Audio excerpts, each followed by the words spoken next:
Sim, Senhor, receba a nossa confissão, a nossa declaração e a nossa experiência de que o Senhor é digno de louvor. O Senhor no qual nós podemos olhar e pedir socorro, e o Senhor que nos socorre. O Senhor que nos mantém em pé no dia da calamidade. O Senhor que nos sustenta, a nossa rocha, a nossa força, o nosso bem supremo. Obrigado por essa manhã, Senhor. Obrigado pela possibilidade de livremente louvarmos o Teu nome. Receba a nossa gratidão, Senhor. Receba a nossa fé, o nosso pedido, as nossas ansiedades lançadas a Ti.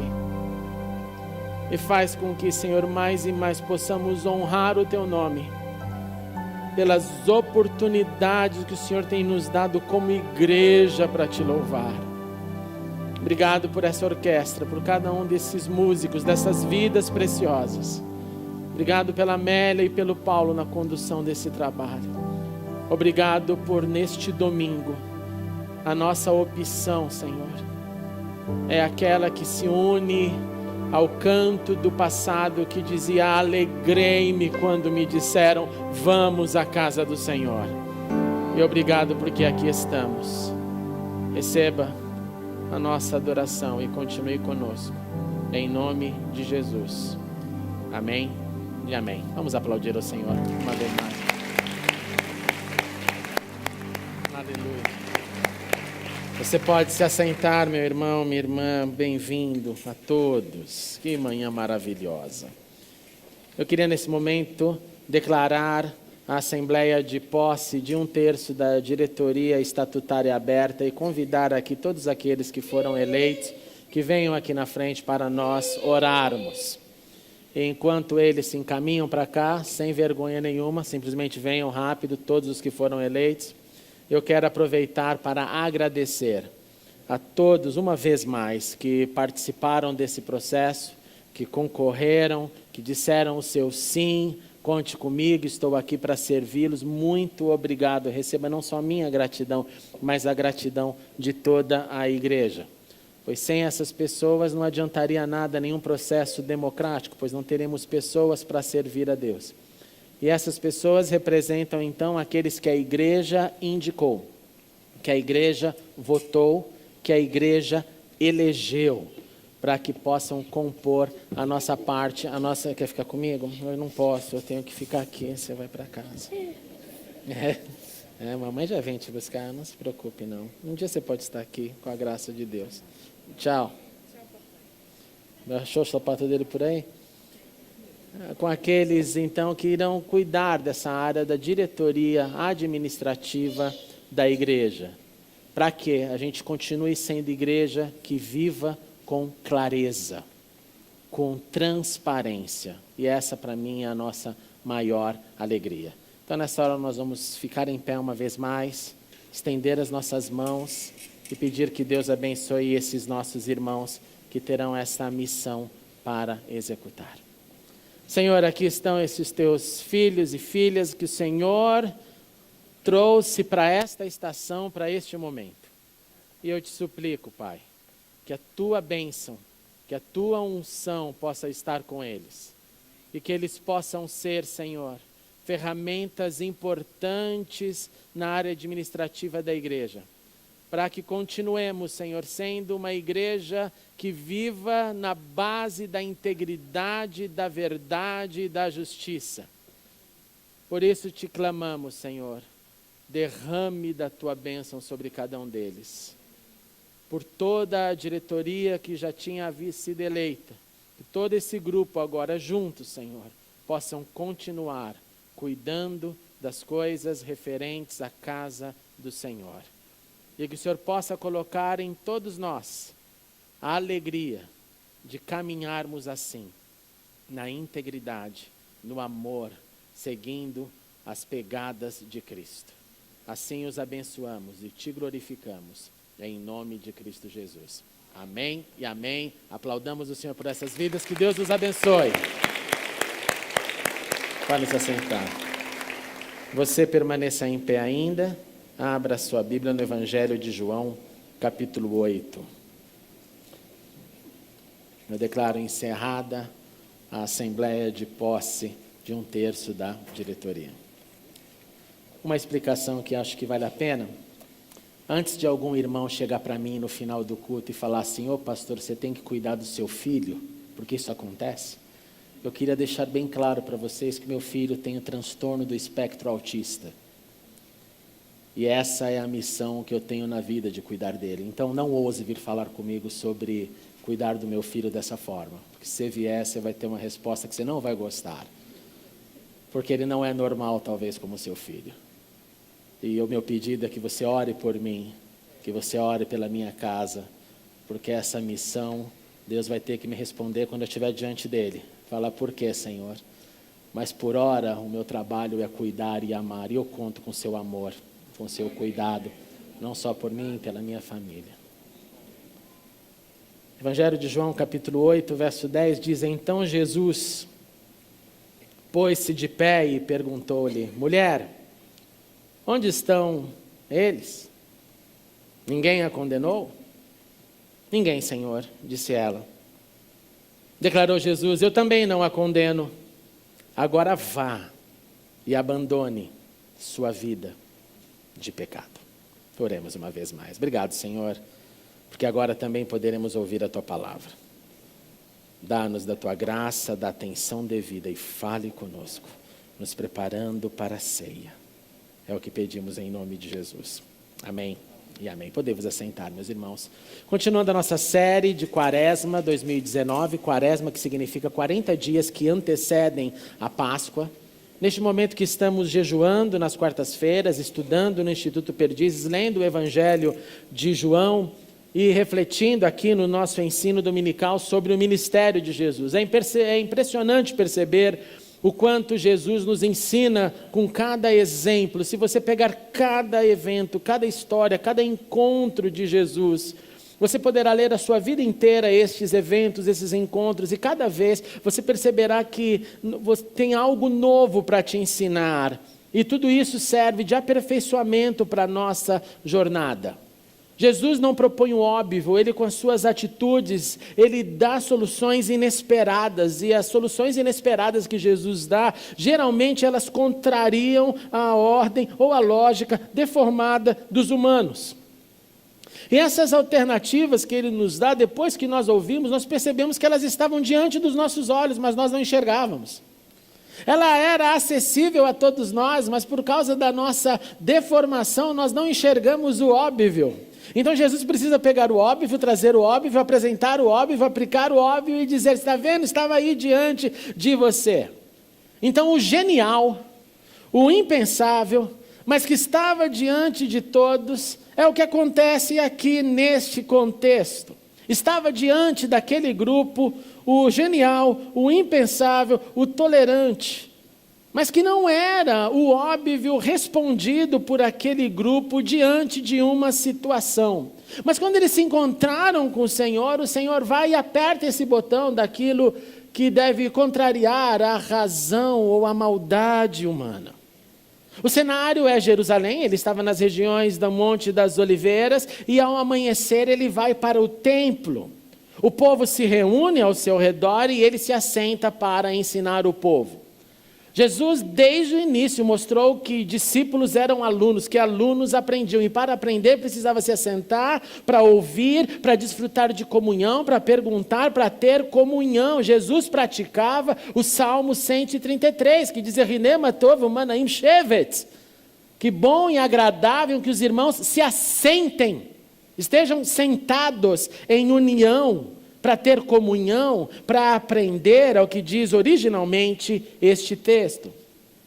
Os mestres então da lei aproveitam aquele momento junto com um grupo de outros religiosos chamados fariseus e levam até Jesus uma mulher que foi surpreendida em adultério. Eles ainda humilham essa mulher, fazem essa mulher ficar em pé ali diante de todos e colocam Jesus debaixo dos holofotes, dizendo, mestre, essa mulher ela foi surpreendida num ato de adultério. Na lei de Moisés, nós precisamos segui-la, e está escrito nela que nós devemos apedrejar tais mulheres. Mestre, o que o senhor diz a respeito dessa cena? Aqui começa o equívoco, porque na lei que eles estão invocando aqui nesse momento, diz o seguinte: se em uma cidade um homem se encontrar com uma jovem, e essa jovem for uma noiva, uma prometida em casamento, e se deitar com ela, que sejam levados os dois à porta daquela cidade, e aquelas duas pessoas então sejam apedrejadas. A moça apedrejada porque ela estava na cidade. Cidade aqui é importante, não é só um cenário. Quer dizer que na cidade há pessoas para ouvir o quê? Ouvir o suposto grito dela. Então, se ela não gritou por socorro, é porque talvez ela houvesse consentido. E o homem, pelo fato de ter desonrado o compromisso dela, sabendo que havia um outro homem que era noivo dessa mulher, que eles dois então fossem levados e eles sofressem a pena capital. É claro que para a gente isso hoje soa como um grande absurdo, estou com você. Não concordamos com pena de morte, não apoiamos pena de morte, países islâmicos ainda usam desse sistema, e esse era o contexto daquela época, daquele momento radical entre faz o que deve, se não fizer, vai pagar de alguma forma. E é uma outra questão que somente Deus pode nos responder também o porquê delas naquele momento. Agora, existe uma outra demanda nessa lei. Se essa mulher, se esse homem encontrar uma mulher, agora não na cidade, no campo, em outras palavras, essa mulher, se ela gritar, ninguém vai escutá-la. Percebe? Cidade versus campo. E essa mulher, então, for forçada, ela não sentiu, portanto, ela foi estuprada. Então, este homem morrerá, mas não a mulher. Porque mesmo ela tendo pedido socorro, seu socorro não foi escutado. Então a lei deixava claro que os dois deveriam ser trazidos para a justiça. Os religiosos, com sua mente deturpada, contaminada por tanto legalismo, levam até Jesus um caso, mas levam só um lado dele. Querem colocar Jesus nessa armadilha, querem fazer com que Jesus emita algo que eles possam condenar Jesus. Eles estavam protegendo o homem não aparece nessa narrativa, eles não relatam se ela gritou, eles não relatam se ela foi forçada, eles não relatam nada, eles só colocam a cena, a mulher é a culpada, mestre, o que você faz? E se Jesus então diz, é para apedrejar essa mulher? Jesus estava aqui com um problema não com os judeus, mas com os romanos, porque diante da ocupação romana, os judeus não podiam exercer pena capital. Então, se porventura Jesus dissesse, é isso aí mesmo, eles na hora invocariam o império e diriam, não, você está contra, você está agora falando que é para nós matarmos contra César, quem executa aqui é César, não é você, Jesus. E se Jesus dissesse que não é para fazer nada, aí o problema é você, porque você não está cumprindo a lei de Moisés. Então apoiar ou ser contra aqui era uma situação que de qualquer forma incriminaria Jesus, e era isso que eles queriam. E aí Jesus vem com o óbvio que não é óbvio até nós ouvirmos da boca dele. Ele está ali escrevendo no chão, passando o dedo na areia, seja lá qual era o solo daquele lugar, e as pessoas continuavam a interrogá-lo, qual é a sua manifestação, o que você dirá para fazermos? Alguns pregadores gostam de dizer o que Jesus estava escrevendo na terra, nunca acredite nesses porque são mentirosos. A Bíblia não diz o que ele estava escrevendo, mas eu já ouvi N informações, eles conseguem discernir aquilo que estava escrito lá e que a Bíblia não diz. Até que Jesus, diante do interrogatório, joga a frase que ninguém gostaria de ouvir. E a frase é, se algum de vocês estiver sem pecado, se alguém de vocês não comete pecado, atire a primeira pedra nela. E volta a escrever. E aí começa aquela cena maravilhosa, quando a ficha cai, sai um, sai outro, sai outro, sai outro, a religião desaparece, mestres desaparecem, todos desaparecem, e Jesus então se levanta, olha para aquela mulher e diz, mulher, cadê todo mundo? Ninguém te condenou? E ela responde: ninguém, Senhor. E Jesus declara: eu também não a condeno. Agora vá e abandone, preste atenção, a sua vida de pecado. Jesus não diz: vá e abandone o seu adultério. Ele não pontua a situação que ela está vivendo, ele generaliza: abandone a sua vida de pecado, como eu tenho que abandonar a minha e você a sua. Vai, adquira a condição de se arrepender quando você errar, quando você pecar, e promover uma mudança. Pois ir e não pecar mais não significa que essa mulher saiu de lá e nunca mais ela errou na vida. O pecado que continua é aquele que eu assino embaixo dizendo: eu vou continuar fazendo, eu não sinto nada, eu não sinto acusação, eu não devo satisfações, portanto continuo a reproduzir os meus erros. Vai e não peques mais significa vai e percebe quando errar, volte aos pés dele que não vai te condenar. Ele não vai dizer: eu não te falei, seu infeliz, você de novo fez isso. Não, ele vai dizer: venha, receba o meu amor de novo, e se reescreva a tua história novamente, e vai e não peques mais. Jesus, portanto, não está dizendo: você fez isso, você causou aquilo. Ele simplesmente está dizendo: abandone essa mente cauterizada que não entende que nós temos que, ao pecar, voltar para o Mestre, e Ele irá nos dizer: eu não te condeno, eu te absolvo pelo meu sangue, pelo poder dele e pelo teu amor, não por nada que sejamos, pois nada somos. Agora, quando nós não nos sentimos dessa forma, um alerta deve soar na mente. Pois isso acontece quando a gente perde a relação com o sagrado, a gente perde a sensibilidade, a intimidade com o Espírito Santo. Aí, se o pecado for pequeno, médio, grande, qualquer tamanho, ninguém sente mais nada. Nesse momento, nós precisamos voltar ao Senhor e dizer: Senhor, sensibilize a nossa mente. Ajuda-nos uma vez mais nos conectar com o que é sagrado, para entendermos que o que desagrada o seu nome não é o caminho que o Senhor tem para nós. E o Senhor também dirá: você está perdoado, vá, prossiga e não peques mais. Irmãos, acusar não é o nosso trabalho. Ministério Polícia de Cristo dentro da igreja não é o nosso trabalho.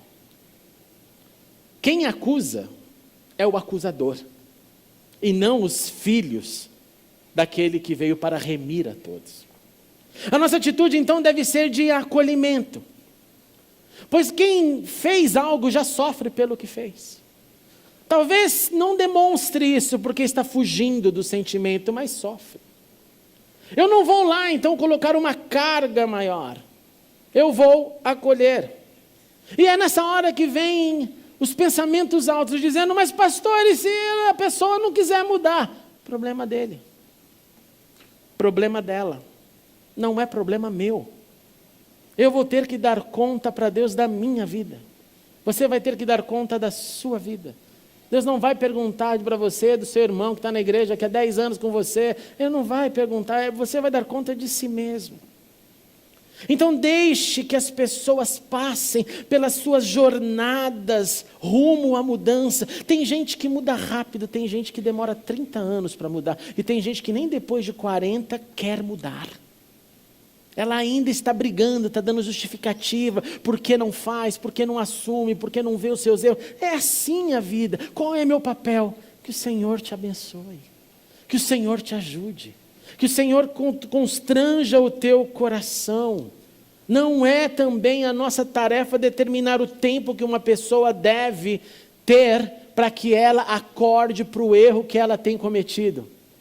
Não é meu trabalho dizer: mas já faz tanto tempo que essa pessoa está nessa. Problema dela, problema dele.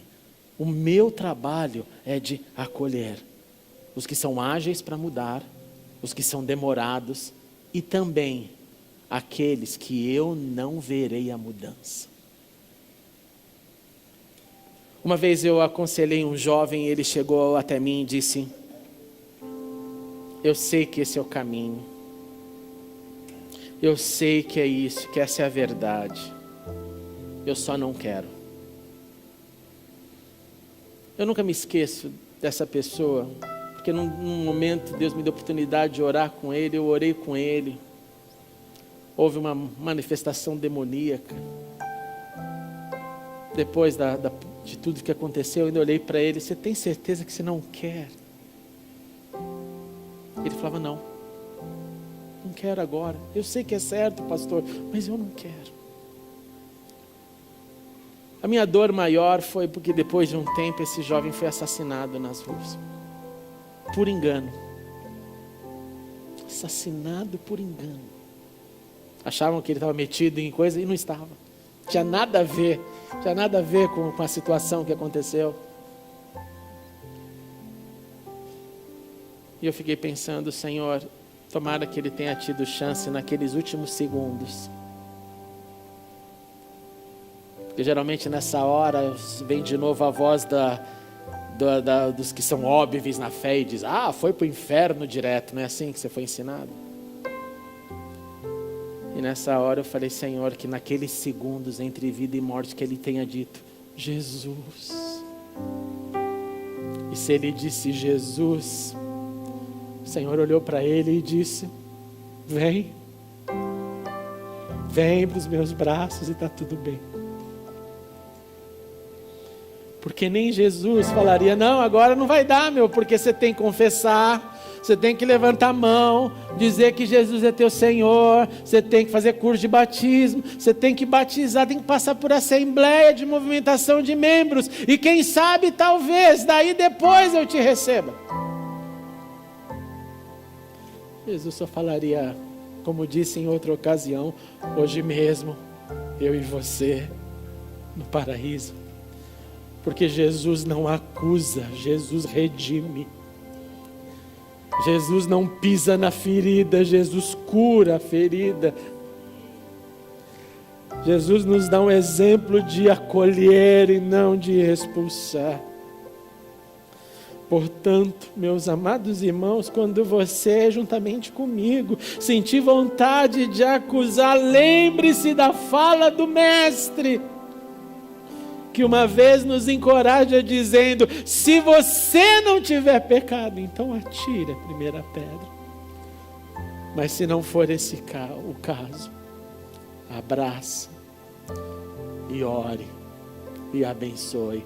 Nós somos chamados para abençoar e não para acusar.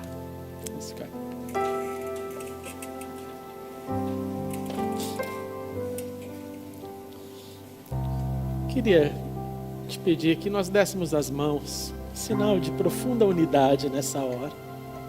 Pode fechar aqui o corredor, vamos dar as mãos.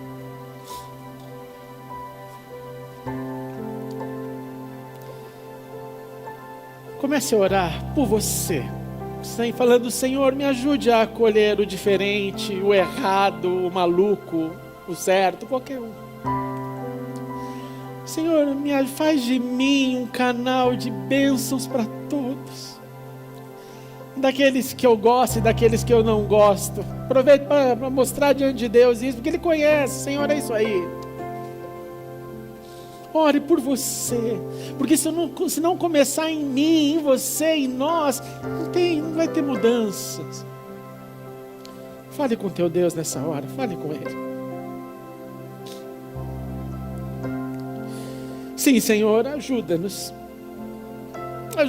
a remover de nós toda a acusação que chamamos de óbvia, remova de nossas vidas.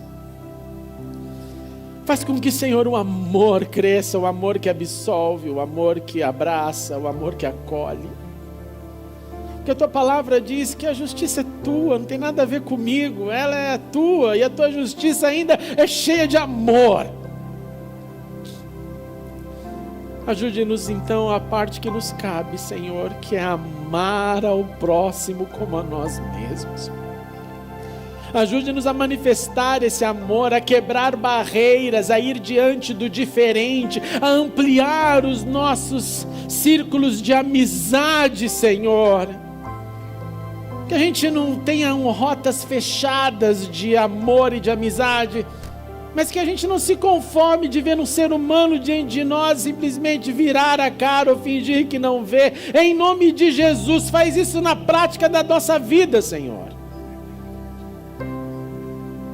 Para que possamos então, com teu amor, pregar sem usar palavras, somente gestos. Eu oro por aqueles que se sentem acusados. Eu te suplico, Senhor, uma vez mais nessa quaresma, nessa jornada de celebração da tua vida, revele ao coração daqueles que se sentem acusados que o Senhor morreu de braços abertos, pronto para abraçar, pronto para dizer: volta. Pois o Senhor é o que vem nos remir, veio nos perdoar, veio nos salvar. E o seu perdão é inesgotável. Então somente constranja-nos a todos juntos, assim como estamos aqui de mãos dadas, para juntos apoiarmos uns aos outros, para juntos abraçarmos uns aos outros. E que ao pecarmos, Senhor, ajuda-nos a correr aos pés da cruz, para uma vez mais receber a tua voz que nos diz: os seus pecados estão perdoados, eu não te condeno, vai e continue a caminhada.